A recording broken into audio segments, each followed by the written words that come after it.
তো শুক্রবার আমরা সাত সকালে একেবারে রেডি হয়ে গিয়েছিলাম চিড়িয়াখানায় যাব বলে। তো সপরিবারে বেরিয়ে পড়েছি। আমরা যখন বাড়ি থেকে বেরোলাম তখন প্রায় 7:20-25 মতো হবে। প্রথমে টোটো করে আমরা চলে গেলাম ধুলোগড়ে।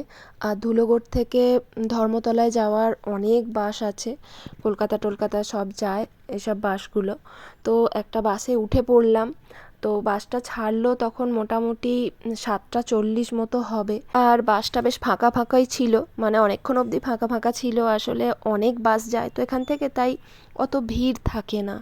তো সেকেন্ড ব্রিজ পার হচ্ছি এখন আমি, তাই একটু ভিডিও করে নিলাম। আর যখন থেকে বাসে উঠেছি আমার ছোট ছেলে অন্য কারোর কোলে নয়, আমার কোলের ওপরেই এইভাবে ঘুমিয়ে ঘুমিয়ে গেল। আর ঘন্টাখানেক মতো লাগলো। আমরা এখন চিড়িয়া মোড়ে নেমে পড়েছি। আর নেমে একটা টি স্টল দেখে সবাই যে যেমন খেলো, একটু টুকটাক চাটা, ডিম পাউরুটি এসব বাচ্চারা একটু খেয়ে নিল।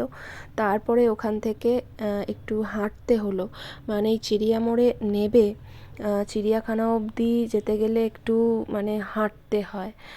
বাসটা অন্য রুটে চলে যায়, তো তাই একটু দূর থেকেই মানে হেঁটে হেঁটে আসতে হলো। তো ফাইনালি 10 মিনিট মতো হাঁটার পরে আমরা গেটের কাছে চলে এসেছি। তবে অপোজিট রোডে আছি, আমাদের ওই পারে যেতে হলো এই যে ওভারব্রিজ পেরিয়ে।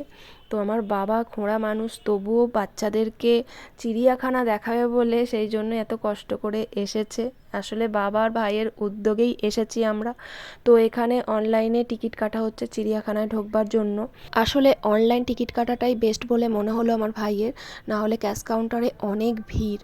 তো আমার বাচ্চারা এবং আমার ভাইয়ের মেয়ে ভীষণ এক্সাইটেড ওরা ভিতরে ঢোকবার জন্য। তো এইটা হচ্ছে ক্যাশ কাউন্টার, ওখানে ভীষণ ভিড়। তো অনলাইনে টিকিট কেটেছিলাম বলে আমাদের বেশিক্ষণ দাঁড়াতে টাড়াতে হলো না, তাড়াতাড়ি আমরা বেশ ঢুকে গেলাম। আর বেশিক্ষণ টিকিট কাটার জন্যও আমাদের কিছু করতে হলো না।